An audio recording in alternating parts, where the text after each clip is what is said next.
പ്രിയപ്പെട്ടവരെ, നമ്മുടെ കുട്ടികൾ പുതിയൊരു അധ്യയന വർഷത്തിലേക്ക് കിടക്കുകയാണ്. നമുക്കറിയാം, ഈ ലോകം വളരെ പെട്ടെന്ന് മാറുകയാണ്. നമ്മുടെ അറിവോ നമ്മുടെ ജ്ഞാനമോ ഒന്നും പുതിയ ലോകത്തിന് അല്ലെങ്കിൽ പുതിയ ജനറേഷന് അത് പ്രയോജനപ്പെട്ടു എന്ന് വരികയില്ല. ഈ പ്രശസ്തനായ കവി ഖലീൽ ജിബ്രാൻ, ലോക പ്രശസ്ത കവി, അദ്ദേഹത്തിൻ്റെ ഒരു കുട്ടികളെക്കുറിച്ചൊരു അദ്ദേഹത്തിൻ്റെ ഒരു ചിന്തയുണ്ട്, ഒരു കവിതയുണ്ട്. അദ്ദേഹം പറയുന്നു, "Your children are not your children, they are the sons and daughters of life's longing for itself. You can house their bodies, not their souls, because their souls reside in the house of tomorrow, which you cannot visit even in your dreams. You can give them your love, but not your thoughts, because they have got their own thoughts." നമുക്ക് വേണമെങ്കിൽ അവർക്ക് സ്നേഹം കൊടുക്കുക, പഴയ തലമുറയ്ക്ക്. അതിൽ കൂടുതൽ നമുക്ക് ചെയ്യാനൊക്കത്തില്ല. കാരണം നമുക്ക് അപ്രാപ്യമായ എഡ്യൂക്കേഷൻ ടെക്നോളജിയൊക്കെയാണ് വന്നിരിക്കുന്നത്. അപ്പോൾ ഈ സ്നേഹം കൊടുക്കാൻ ഏറ്റവും നല്ലത്, അല്ലെങ്കിൽ ഏറ്റവും യോഗ്യരായിട്ടുള്ളത് ഗ്രാൻഡ് ഫാദേഴ്സും ഗ്രാൻഡ് മദേഴ്സുമാണ്. നമുക്കറിയാം, കൊച്ചുകുട്ടികളുടെ വാല്യൂസും അതുപോലെ തന്നെ കഥകളുമൊക്കെ, നന്മയുടെ പാഠങ്ങളൊക്കെ പറഞ്ഞു കൊടുക്കുന്നത് വല്യപ്പന്മാരും വല്യമ്മമാരും. അപ്പോൾ ഈ വല്യപ്പന്മാർ ഒരു വല്യപ്പനും ഒരു വല്യമ്മയും, ഒരു ഗ്രാൻഡ് ഫാദറും ഗ്രാൻഡ് മദർ, ഇന്ത്യയുടെ ഒരുപാട് അറിയപ്പെടുന്നതും അറിയപ്പെടാത്തതുമായ കൊച്ചുമക്കൾക്ക് വേണ്ടി ജീവിച്ച, അല്ലെങ്കിൽ അവരെ യോഗ്യരാക്കി തീർത്ത ഒരുപാട് വല്യപ്പന്മാരും എല്ലാവരെക്കുറിച്ചും പറയാൻ അവസരമില്ല. രണ്ടുപേരെക്കുറിച്ച് മാത്രം ഞാൻ പറഞ്ഞ് ഈ പ്രഭാഷണം അവസാനിപ്പിക്കുകയാണ്. ഒരു ഗ്രാൻഡ് ഫാദറും ഒരു ഗ്രാൻഡ് മദറും. നമുക്കറിയാം, നോർമൻ ബോർലോഗ്, അദ്ദേഹത്തെക്കുറിച്ച് നിങ്ങൾ കേട്ടിട്ടുണ്ടാവണം.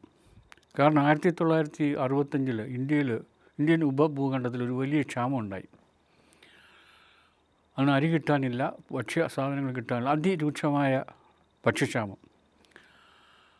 അന്ന് ഇന്ത്യയെ രക്ഷിക്കാനായിട്ട് MS വിശ്വനാഥൻ എന്ന് പറയുന്ന ഇന്ത്യയുടെ പ്രശസ്ത കൃഷിശാസ്ത്രജ്ഞൻ, നോർമൻ ബോർലോഗ് എന്ന് പറയുന്ന അദ്ദേഹത്തെ ഇവിടെ കൊണ്ടുവന്നു. അദ്ദേഹം ഇവിടെ ഇന്ത്യയിലുടനീളം ഫലവത്തായ കൃഷി വിത്തുകൾ വിതച്ചു. 2 വർഷം കൊണ്ട് ഇന്ത്യയുടെ ഭക്ഷ്യക്ഷാമം മാറി. അദ്ദേഹത്തിൻ്റെ ഒരു ചെറിയ ചരിത്രമാണ് ഞാൻ പറയാൻ ഉദ്ദേശിക്കുന്നത്. നോർമൻ ബോർലോഗിനെ കുറിച്ച് പറയുന്നത്, അദ്ദേഹം ചെറുപ്പത്തിൽ 100 ഏക്കറോളം ഉള്ള അദ്ദേഹത്തിൻ്റെ ഗ്രാൻഡ് ഫാദറിൻ്റെ, വല്യപ്പൻ്റെ, നെൽസ് ബോർലോഗ് എന്ന് പറയുന്ന അദ്ദേഹത്തിൻ്റെ മുത്തശ്ശൻ്റെ കൃഷിയിടങ്ങളിൽ അദ്ദേഹം മീൻ പിടിച്ചും വേട്ടയാടിയുമൊക്കെ ഇങ്ങനെ ചെറുപ്പകാലം കഴിയുകയായിരുന്നു. പഠിത്തത്തിലൊന്നും അധികം ശ്രദ്ധ ചെലുത്തിയിരുന്നില്ല. അദ്ദേഹത്തിൻ്റെ ഗ്രാൻഡ് ഫാദർ നെൽസ് ബോർലോഗ് അദ്ദേഹത്തെ വിളിച്ചിട്ട് പറഞ്ഞു, ഒരു ഒറ്റ സെൻറ്റൻസേ പറഞ്ഞുള്ളൂ. അതിങ്ങനെയാണ്: "Before you fill your stomach with food, you have to fill your head with ideas." വയറ് ആഹാര സാധനങ്ങൾ കൊണ്ട് നിറയ്ക്കുന്നതിന് മുമ്പ് ഒരുപാട് ആശയങ്ങൾ നിൻ്റെ തലയിലുണ്ടാകണം. അതാണ് ആ വല്യപ്പൻ പറഞ്ഞ ഒരേ ഒരു വാക്ക്. നെൽസ് ബോർലോഗ് പറഞ്ഞ, നോർമൻ ബോർലോഗിനോട് പറഞ്ഞ ഒരേ ഒരു അഡ്വൈസാണ്. ഇത് കേട്ട് അദ്ദേഹം, നോർമൻ ബോർലോഗ്, അഗ്രികൾച്ചർ യൂണിവേഴ്സിറ്റി പോവുകയും പഠിക്കുകയും പിന്നീട് ഒരു അഗ്രികൾച്ചറിസ്റ്റായി മാറുകയും അദ്ദേഹം മെക്സിക്കോയിൽ പോയി 20 വർഷം പാടത്തും പറമ്പിലും പണിയെടുത്ത് ഒരുപാട് വിത്തിനങ്ങൾ, വളരെ വളരെ എഫക്റ്റീവായിട്ടുള്ള വിത്തിനങ്ങൾ, ഗോതമ്പും അരിയും നെല്ലും എല്ലാം ഉൽപ്പാദിപ്പിച്ചു. അതാണ് ഇന്ത്യയിൽ കൊണ്ടുവന്ന് വിതയ്ക്കുകയും 2 വർഷം കൊണ്ട് ഇന്ത്യയുടെ ഭക്ഷ്യക്ഷാമം മാറ്റുകയും ചെയ്തത് ഈ നോർമൻ ബോർലോഗ്. അതിന് അദ്ദേഹത്തെ പ്രേരിപ്പിച്ചത് അദ്ദേഹത്തിൻ്റെ ഗ്രാൻഡ് ഫാദറിൻ്റെ ഒരൊറ്റ അഡ്വൈസാണ്. And Norman Borlaug got Nobel prize for peace in 1970. അദ്ദേഹത്തിൻ്റെ പ്രശസ്തമായൊരു വാചകമുണ്ട്: "you can not bring peace in an empty stomach."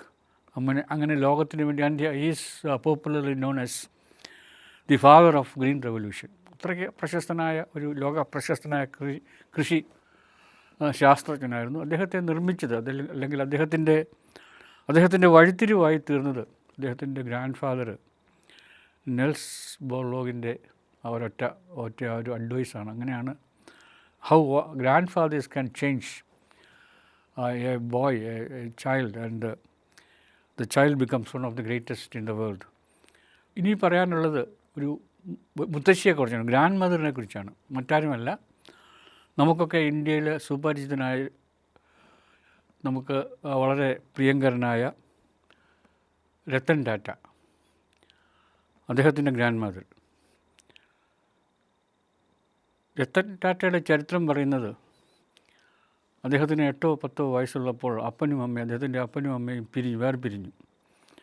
Ratan Tata അദ്ദേഹം അക്ഷരാർത്ഥത്തിൽ നിരാലംബനായി അല്ലെങ്കിൽ അനാഥനായി മാറി.